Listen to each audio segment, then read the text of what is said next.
오늘은 누구를 위하여 종은 사는가 라는 제목으로 말씀을 나누도록 하겠습니다. 누구를 위하여 종은 사는가.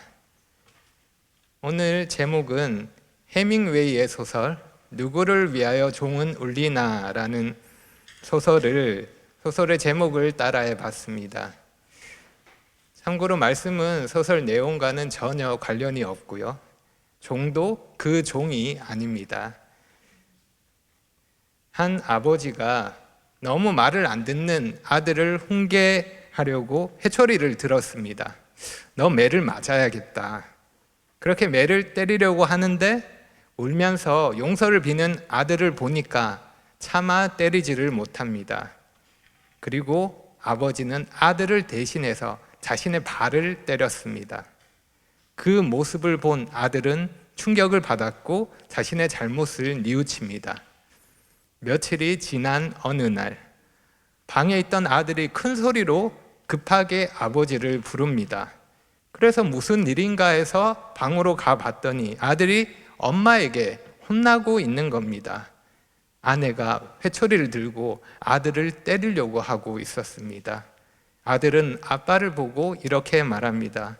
아빠 대신 맞아주세요.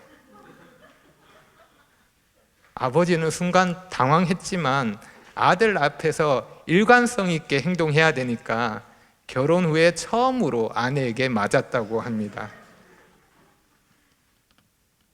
웃으며 넘길 수 있는 이야기지만 우리가 이 아들과 같을 때가 있습니다.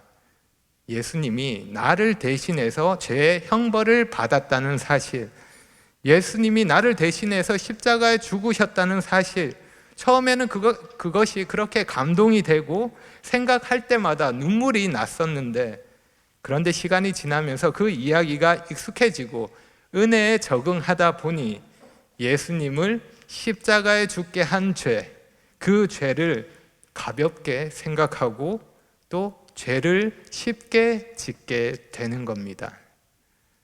바울은 그런 생각, 그런 태도, 그런 삶의 방식에 대해서 경고하며 브레이크를 걸어줍니다. 그럴 수 없다고 말합니다. 지난 시간에 우리가 이 내용을 살펴봤습니다. 그리고 오늘 본문을 보면 마치 지난주 말씀을 복습하는 것처럼 같은 주제가 반복된다는 것을 알 수 있습니다. 본문의 시작부터 아주 비슷합니다. 15절입니다. 그런즉 어찌하리요? 우리가 법 아래에 있지 아니하고 은혜 아래에 있으니 죄를 지으리요? 그럴 수 없느니라. 얼마나 비슷한지 한번 비교해 보겠습니다. 먼저 짧은 외침이 나옵니다. 1절에는 그런즉 우리가 무슨 말을 하리요? 라고 했고 15절은 그런즉 어찌하리요? 라고 말합니다. 그리고 은혜와 죄와 관련된 질문이 나옵니다. 1절에는 은혜에 더하게 하려고 죄에 거하겠느냐? 15절은 은혜 아래에 있으니 죄를 지으리요? 라고 질문합니다. 다음으로 그에 대한 단호한 대답입니다. 그럴 수 없느니라. 같은 교훈을 주고 있는 것입니다. 하나님의 은혜는 죄의 원인이 될 수 없습니다. 은혜가 죄를 권하지 않는다는 것입니다. 그럴 수 없습니다. 하나님의 은혜는 우리를 죄에서 해방하고 그냥 마음대로 살아라고 내버려 두는 것이 아닙니다. 우리를 더 가치 있는 삶으로 인도합니다. 그래서 은혜 아래에 있는 삶은 방탕이나 방종이 아니라 순종과 자발적인 헌신으로 이어지는 것입니다. 바울은 이것을 설명하기 위해서 아주 중요한 원리를 알려주었습니다. 지난 본문에서 바울은 연합이라는 중요한 원리를 알려주었습니다. 예수님과 연합된 우리는 죄에 대해서 죽었기 때문에 더 이상 죄의 지배를 받지 않습니다. 그래서 우리는 예수님과 연합된 자로서 그 사실을 알고 여기고 드려야 합니다. 그리고 오늘 본문에서는 바울이 또 하나의 중요한 원리를 알려줍니다. 우리가 알아야 하는 원리, 그 핵심은 종입니다. 저는 오늘 본문을 통해서 종에 대해서 세 가지로 살펴보겠습니다. 원리와 적용, 그리고 명령입니다. 원리, 적용, 명령. 먼저 원리를 살펴보겠습니다. 그 원리가 무엇인지 16절에 알 수 있습니다. 16절입니다. 너희 자신을 종으로 내주어 누구에게 순종하든지 그 순종함을 받는 자의 종이 되는 줄을 너희가 알지 못하느냐. 혹은 죄의 종으로 사망에 이르고 혹은 순종의 종으로 의에 이르느니라. 우리가 알아야 하는 원리가 이것입니다. 사람은 순종하는 대상에게 종이 된다라는 원리입니다. 순종하는 대상에게 종이 됩니다. 줄여서 간단하게 하면 순대입니다. 순대. 여러분 혹시 순대를 보거나 순대를 먹을 때가 있으면 그때마다 이 원리를 떠올려 보시기 바랍니다. 그리고 한번 생각해 보십시오. 순종하는 대상에게 종이 되는데 난 누구에게 순종하고 있는가? 이렇게 한번 생각해 보십시오. 우리는 순종하는 대상에게, 다시 말해서 자신이 섬기는 대상에게 종이 됩니다. 그래서 그 대상이 하나님이 될 수 있지만 다른 것들이 될 수도 있습니다. 그래서 무엇이든지 간에 모든 사람에게는 순종하는 대상이 있습니다. 그리고 그 순종을 통해서 자신이 종이라는 사실이 드러나게 되는 것입니다. 사람들에게 이 원리를 이야기하면 무슨 소리냐고, 내가 왜 종이냐고, 자신은 자유롭다고 생각하니까 이렇게 말하며 부인할지도 모릅니다. 하지만 사람들은 철저히 속고 사는 것입니다. 피조물인 사람은 의존적인 존재이기 때문에 모두가 무언가에 속해 있고 무언가를 섬기고 있습니다. 그래서 우리가 올바른 질문을 한다면 섬기냐 안 섬기냐 라는 질문이 아니라 무엇을 섬기고 있느냐 하는 질문입니다. 모든 사람이 무언가 혹은 누군가를 섬기고 있기 때문입니다. 종으로 살고 있기 때문입니다. 사람들은 각자가 가장 좋아하는 것, 그것을 생각하고 그것을 섬기며 살아갑니다. 그것이 무엇이 되었든지 그것의 지배를 받는 것입니다. 권력을 구하는 사람은 권력의 종이 되어서 권력의 지배를 받습니다. 명예를 구하는 사람은 명예의 종이 되어서 명예의 지배를 받습니다. 어떤 사람은 물질의 종이 되기도 하고 어떤 사람은 쾌락의 종이 되기도 합니다. 다시 강조하면 나는 자유를 지킬 것인가 아니면 자유를 포기하고 종이 될 것인가, 이 둘의 선택이 아닙니다. 이러한 문제가 아닙니다. 누구를 위한 종이 될 것인가, 이것이 올바른 질문입니다. 그래서 오늘 제목으로 하면 누구를 위하여 종은 사는가 하는 질문입니다. 나는 내 욕심을 위해서 사는 종이 될 것인가, 죄를 위해서, 썩어질 것을 위해서, 세상에 속한 것들을 위해서 종으로 살 것인가, 아니면 하나님의 다스림, 그 다스림을 받으며 하나님을 섬기는 종이 될 것인가, 이 둘을 선택하게 되는 것입니다. 모든 사람은 예외 없이 둘 중 하나를 선택하게 됩니다. 예수님이 말씀하신 것처럼 누구도 두 주인을 섬길 수 없습니다. 양다리 걸친 종은 있을 수 없는 것입니다. 모든 사람에게 적용되는 원리가 이러합니다. 순대, 순종하는 대상에게 종이 되기 때문입니다. 죄를 선택하면, 죄에 순종하면 죄의 종으로서 사망에 이르게 됩니다. 하지만 하나님을 선택해서 하나님께 순종하면 순종의 종으로 의에 이르게 됩니다. 여러분, 우리는 어떠합니까? 우리는 누구에게 속한 종입니까?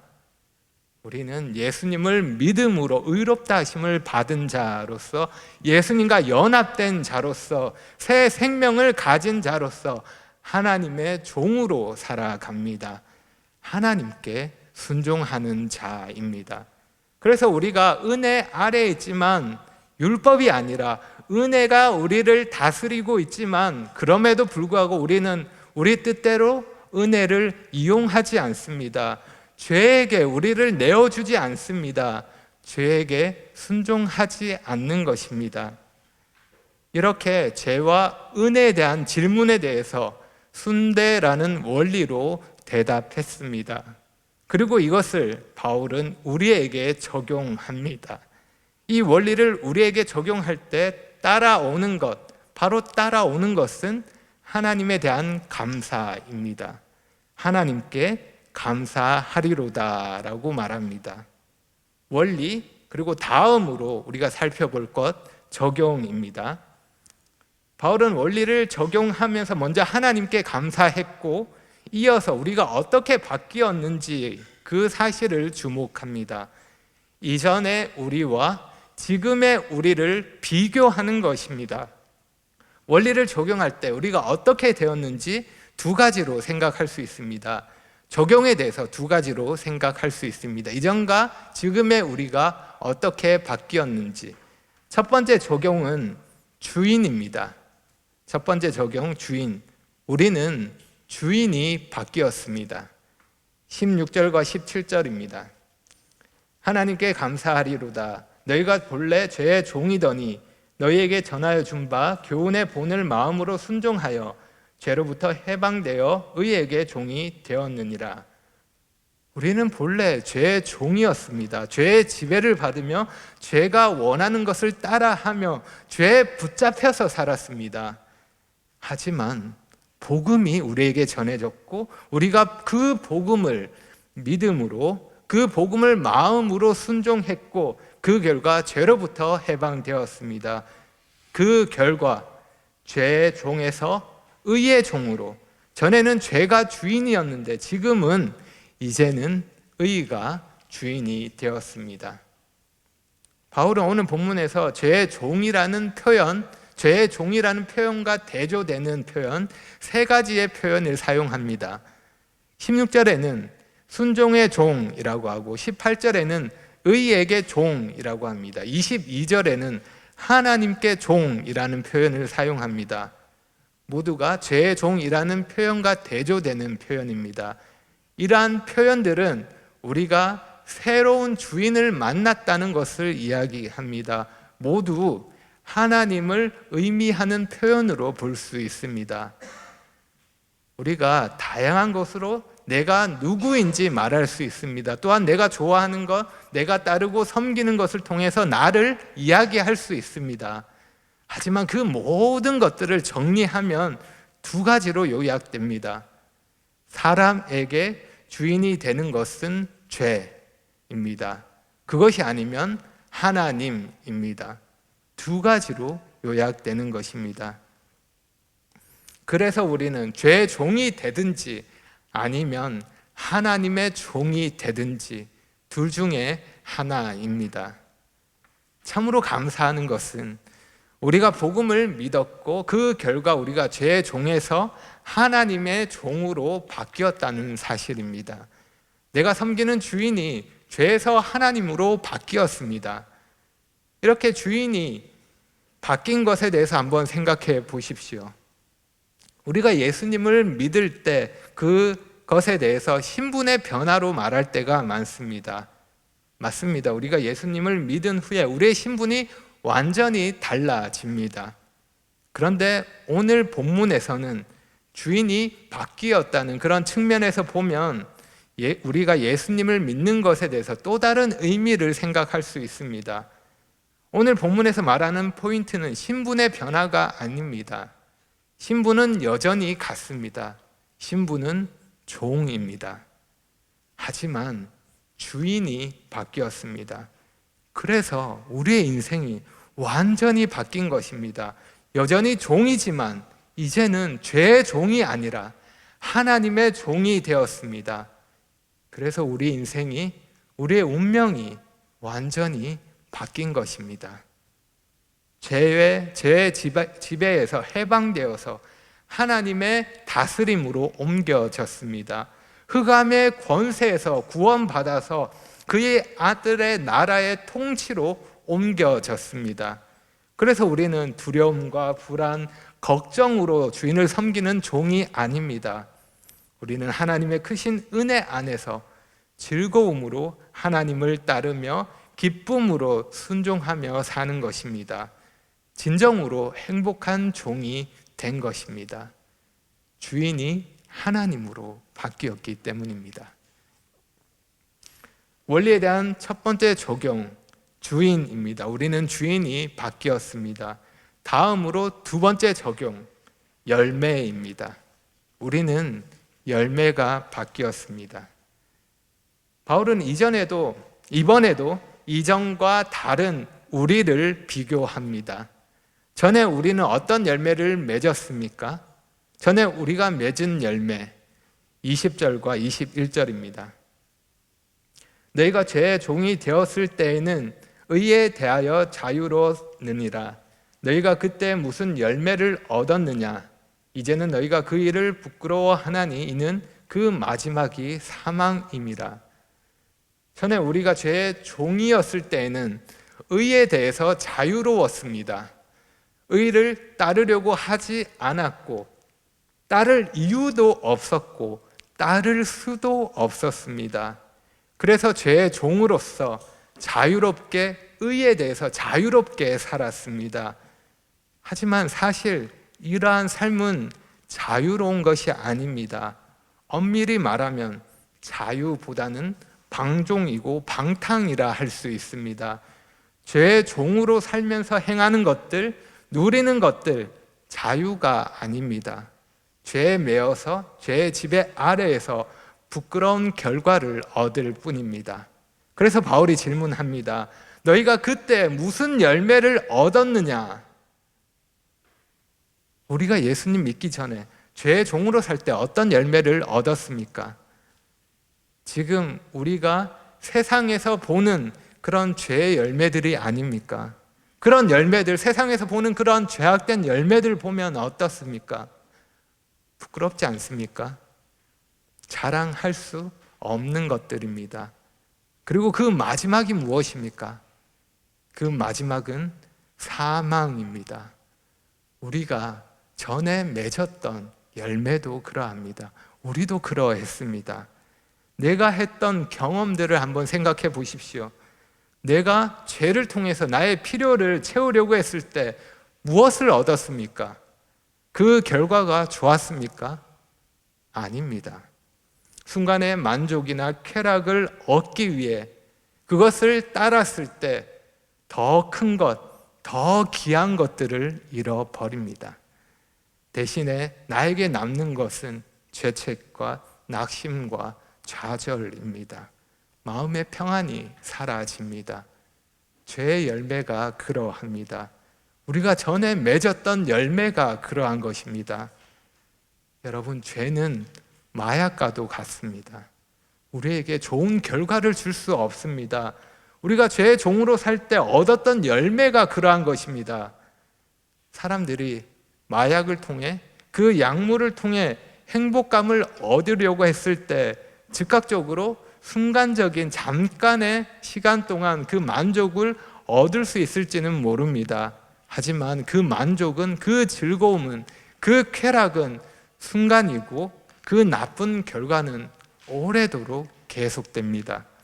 그것이 지속되면 약에 대한 내성이 생겨서 만족감은 줄어들고 반대로 그 만족을 얻으려는 욕구는 더욱더 심각해집니다. 결국 그 약물에 중독되어서 빠져나올 수 없는 상태가 되고 몸도 마음도 그 인생도 완전히 망가지게 되는 것입니다. 죄도 그러합니다. 죄도 사람에게 그러한 작용을 하는 것입니다. 죄는 잘못된 방법으로 나의 필요를 채우려고 했을 때 그 결과 죄는 우리를 사로잡습니다.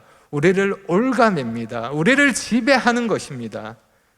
죄로 인해 비참한 결과, 죄가 가져오는 그 비참한 결과가 눈에 보이는데 죄에 빠지면 그것이 보이지 않습니다.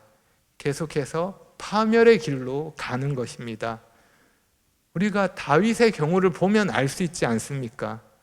부족할 것이 없는 상태에서 살인과 간음을 하는 다윗을 보면 왜 저렇게 어리석은 일을 하는가? 우리는 그런 생각을 할 수 있지만 유혹에 넘어가서 죄에 빠지면 그것이 보이지 않는 것입니다. 전에 우리도 그렇게 눈먼 상태로 살았습니다. 죄의 열매를 맺으며 부끄러운 일을 했던 것입니다. 그런 우리가 이제는 어떤 열매를 맺습니까? 하나님의 종이 되어서 얻는 결과는 완전히 다릅니다. 달라진 우리의 열매, 22절과 23절입니다. 그러나 이제는 너희가 죄로부터 해방되고 하나님께 종이 되어 거룩함에 이르는 열매를 맺었으니 그 마지막은 영생이라.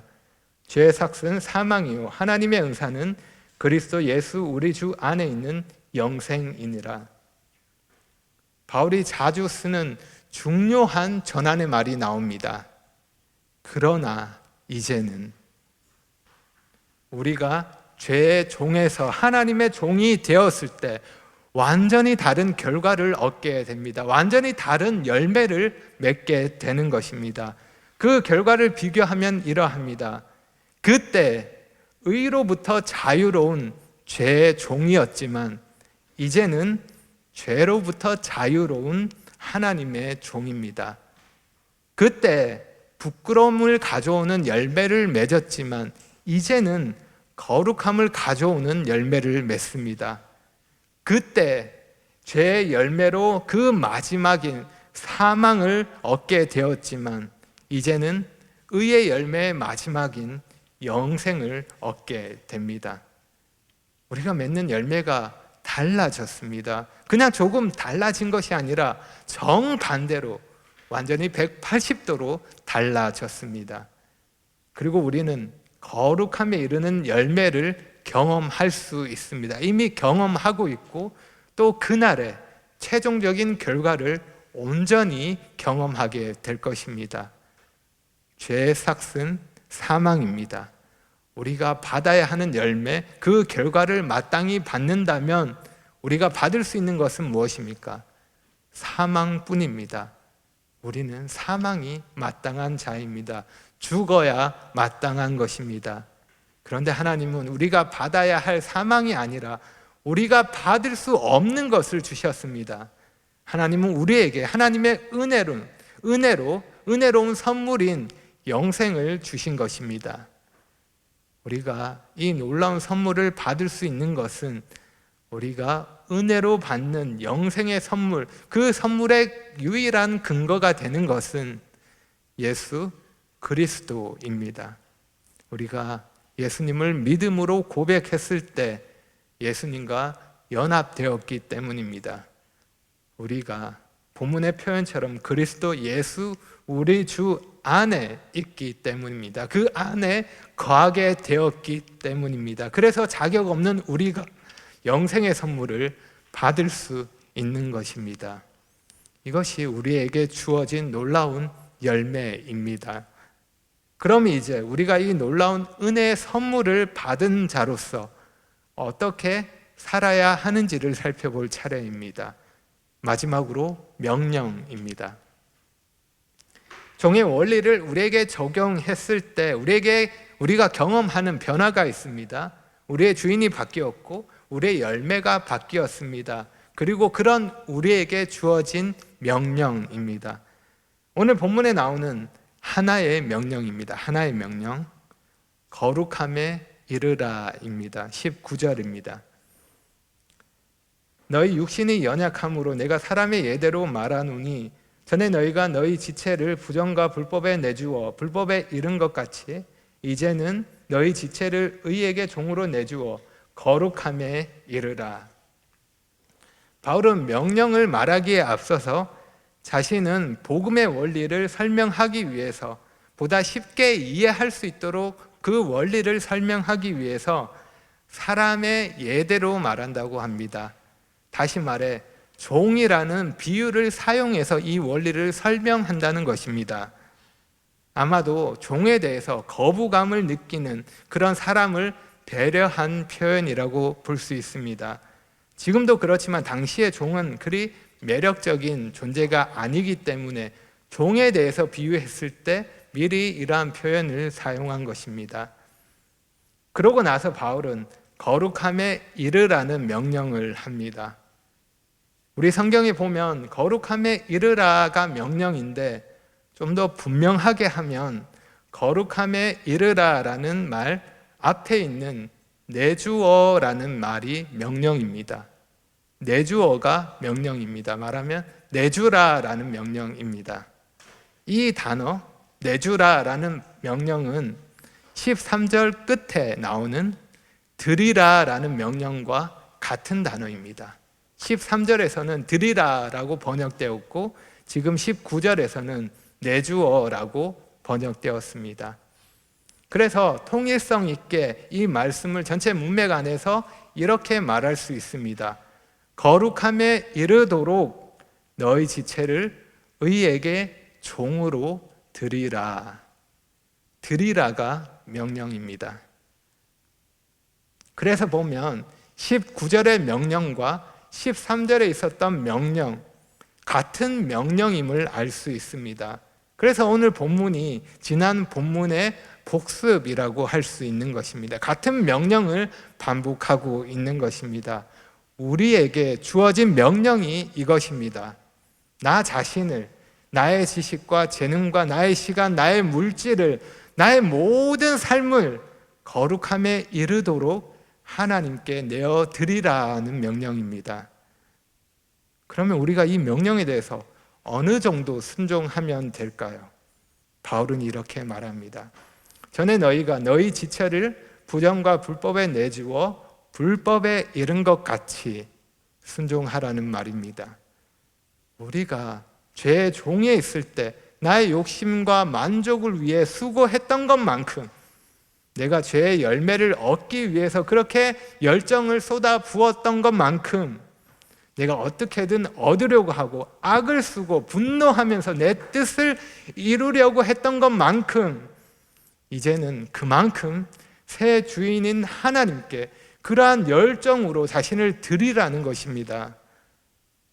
예수님을 믿기 전에 나의 주인 되었던 자아, 물질, 쾌락, 욕망, 명예와 같은 그런 우상들을 섬길 때 내가 수고했던 것만큼 하나님 위해서 그렇게 수고하라는 것입니다. 생각해 보십시오. 우리가 그토록 하찮은 것들, 의미 없는 것들, 썩어질 수준 낮은 것들을 위해 열심을 내고 그렇게 수고하고 헌신했었는데, 하나님께 나를 드리며 거룩함에 이르는 이 귀한 일에 대해서는 우리가 얼마나 더 열정을 가지고 헌신해야 하겠습니까? 얼마나 더 수고해야 마땅하겠습니까? 우리가 하나님의 종으로서 따라야 할 명령은 아주 분명합니다. 죄의 종으로서 살았던 지난날의 습관을 반복하지 않는 것입니다. 옛 습관을 버리는 것입니다. 그리고 의의 종으로 거룩함에 이르기 위해서 날마다 순종의 삶을 사는 것입니다. 아주 단순한 두 가지 명령을 따르면 되는 것입니다. 버리고 그렇게 순종하며 사는 것입니다. 그런데 문제는 우리가 여전히 육신을 가지고 있다는 것입니다. 육신이 나에게 문제가 됩니다. 걸림돌이 되는 것입니다. 우리가 하나님의 종이 되었지만 여전히 죄의 종으로 있을 때 가졌던 충동이나 본성이 남아 있습니다. 우리가 연약하기에 죄의 유혹이 왔을 때 그래서 쉽게 넘어갈 수 있는 것입니다.